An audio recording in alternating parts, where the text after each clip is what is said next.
Hezký dobrý den. Znovu budeme mluvit o tom, jak se cítit bezpečně, jak bydlet bezpečně, jak se nebát, nebo minimálně jak se bránit tomu, abychom se museli bát. Naším hostem je odborník na bezpečné bydlení, pan Josef Adame. Dobrý den. Dobrý den. Dveře, zámky, kliky, to všechno je věc, kterou asi bychom měli mít zajištěnou tak, abychom se nebáli. Ale je to zboží jako každé jiné, to znamená, podléhá záruce? Má vlastně tohle zboží záruku? Určite. Ako každé iné zboží, tá záruka je povinná 2 roky, ale vieme, že dvere napríklad, ale ani kliky, ani klíče si nekupujeme na 2 roky. Dobré dvere nám musia slúžiť desiatky rokov. Takže tam už je potom dôležité, kto sa mi o tie dvere stará, respektíve keby mi vznikol nejaký problém, či sa mi má vôbec o niekto postarať.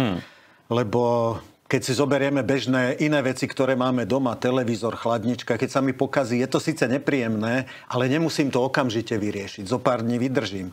Keby sa mi niečo stalo so svojimi vstupnými dverami do bytu alebo do rodinného domu, že sa nedajú zamknúť alebo nedajú otvoriť dokonca, no tak to treba riešiť urgentne.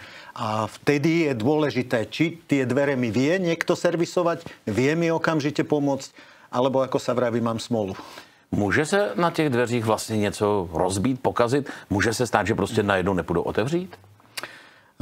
Dobré, kvalitné dvere, hlavne bezpečnostné dvere, používajú rôzne trezorové uzamykacie systémy. Tam tie zámky nie sú tak jednoduché ako pri bežných obyčajných dverách. Rovnako aj tie kľúče a vložky sú zložitejšie. Treba sa spýtať na to, aké záruky majú. Lebo dobrí výrobcovia dávajú napríklad na tie uzamykania, čiže na všetko, čo sa mi vo dverách hýbe, podstatne dlhšie záruky. Dokonca 7 rokov, 9 rokov, 11 rokov a podobne. Čiže na toto by som sa spýtal. Ale môže sa mi stať aj iná nepríjemnosť. Vychádzam z bytu von, na chodbu si sa porozprávať so susedom a sa mi pribuchnú dvere.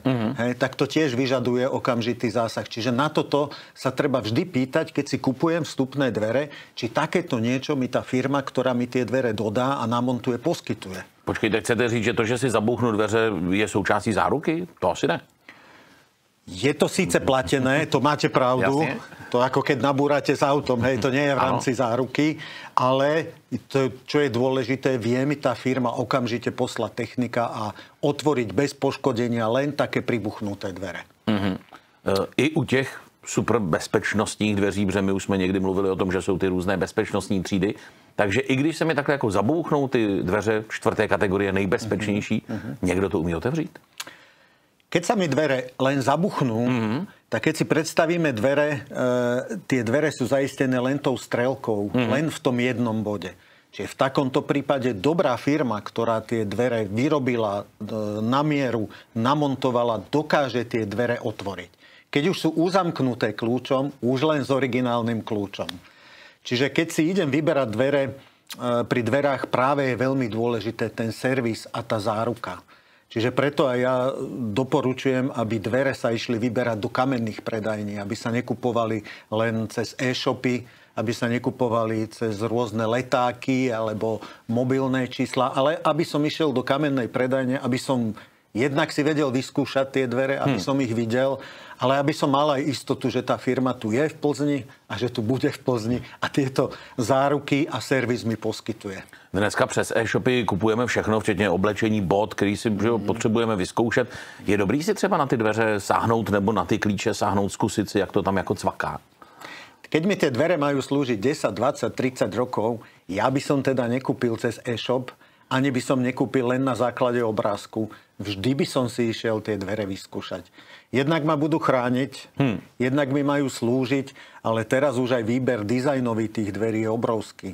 A keď idem do kamennej predajne, mám istotu, že je tam nejaký odborník, ktorý mi vie poradiť. Mám možnosť vidieť všetky povrchové úpravy, tie dvere si vyskúšať, otvoriť, zavrieť, zamknúť, lebo tých typov je veľa. Mám takú istotu, že tá montáž bude odborne spravená, keď je to firma, ktorá tu v Plzni funguje. Čiže ja rozhodne by som vyhľadal si takú predajňu, kde je veľký výber dverí a išiel sa tam pozrieť a fyzicky si tie dvere odskúšať a aj sa pozrieť, čo ma oslovuje, alebo čo sa mi bude hodiť dizajnovo. Já bydlím v paneláku, tak já bych si přes ty dveře zkusil taky zaštěkat, protože pak, že na té chodbě bývá docela rámus. I to je možný? Jakože si tam tak jako poťukám, budu za nima mluvit, jestli to na druhé straně slyším. Nebudou na mě koukat, že jsem blázen. Rozumiem. Ide o tie zvukovo-izolačné vlastnosti.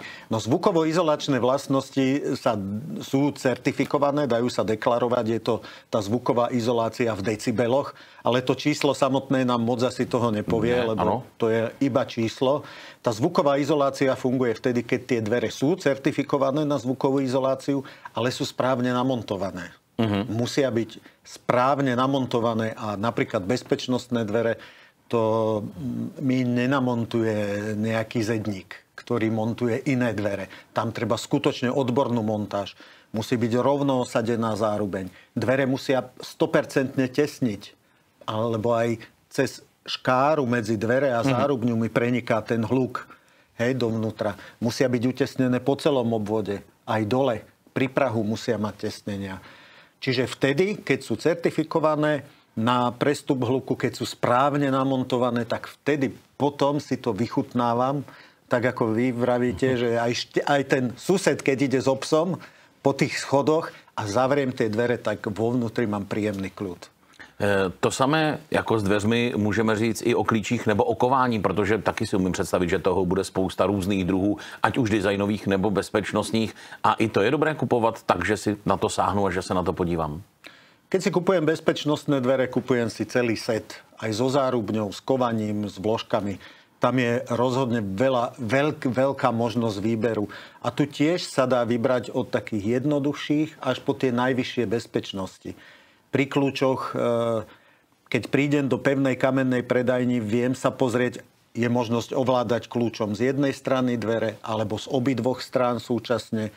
Je možnosť tie dvere ovládať z vnútornej strany bez kľúča, len takým mechanickým gombíkom. Je možnosť, keď si kúpim takéto dvere, jedným kľúčom ovládať viacero dverí. Mám chalupu, garáž, alebo sklep napríklad, rovnakým kľúčom. Čiže tam je veľa možností, preto tiež je dobre prísť na predajňu.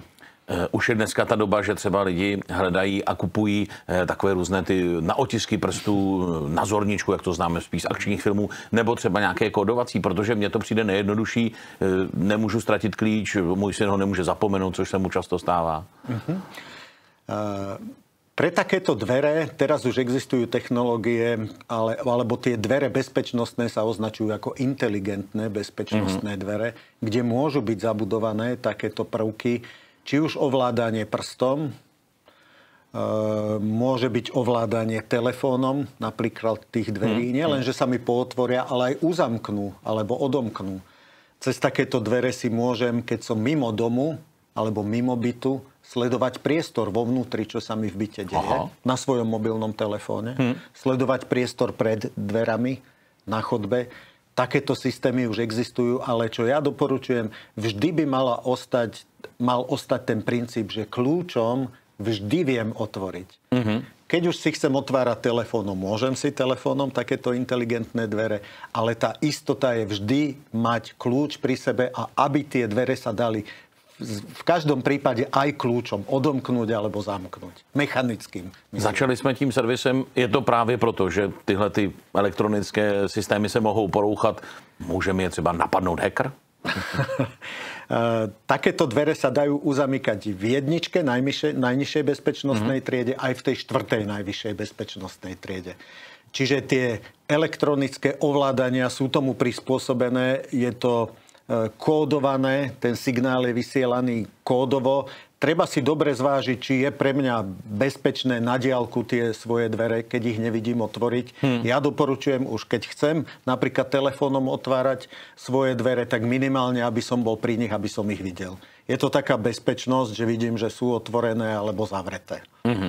No a poslední otázka, když už jsme mluvili o tom servisu, můžu očekávat servis, že jako opravdu i hned, jako během několika desítek minut nebo hodin, protože u těch dveří asi opravdu si jinak neporadím. práve to sú tie veci, na ktoré sa v tej predajni musím pýtať. Ako tie najlepšie firmy ponúkajú tzv. 24-hodinový servis, že non-stop. Na druhej strane nedá sa očakávať, že do 5 minút mi príde technik, ale mám telefónne číslo, na ktoré viem zavolať a ktoré mi niekto zdvihne a vie so mnou komunikovať a vie sa dohodnúť, či ten servis stačí ráno spraviť, alebo je treba urgentne prísť. To je práve to, že ja s dverami by som si mal vždy kupovať aj ten servis, tie služby, mal by som sa na to pýtať. Děkuji za rady. Věřím, že jsme někomu pomohli, anebo třeba i otevřeli oči. Tak díky. Ďakujem pekne aj ja. No a s vámi se budu těšit na viděnou taky u dalších pořadů naší televize. Tak ať se vám daří.